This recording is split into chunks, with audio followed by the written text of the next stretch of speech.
আজকে দেখাবো ভিন্ন এক ধরনের ভর্তা। অনেকে তো অনেক ধরনের ভর্তা খেয়েছেন, কিন্তু আজকে সব কিছু মিলাই একটা ভর্তা করব। এখানে আমি কিছু লাউ পাতা নিয়েছি, আলু নিয়েছি আর বেগুন, আর সাথে আছে কাঁচামরিচ মাখানোর জন্য। তো এখানে সব কিছু ধুয়ে পরিষ্কার করে আমি ভাতের সাথে সিদ্ধ করে নিয়েছি। এটা আলাদাভাবে সিদ্ধ করে নিলেও হবে এবং ভাতের সাথে সিদ্ধ করে নিলেও হবে। তো এখানে আমি সব কিছু মেখে নিচ্ছি।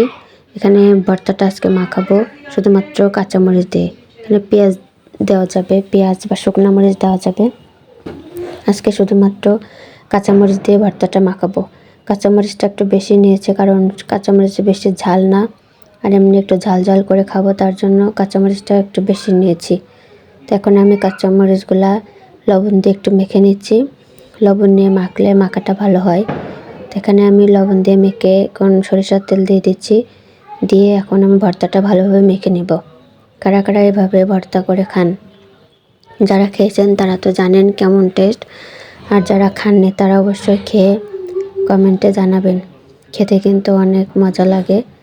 যে ভর্তাটা এখন আমি ভালোভাবে মেখে নিচ্ছি। ভর্তাটা হয়ে আসছে, যে দেখুন, অনেক মজা খেতে। সব কিছু মিশিয়ে এভাবে ভর্তা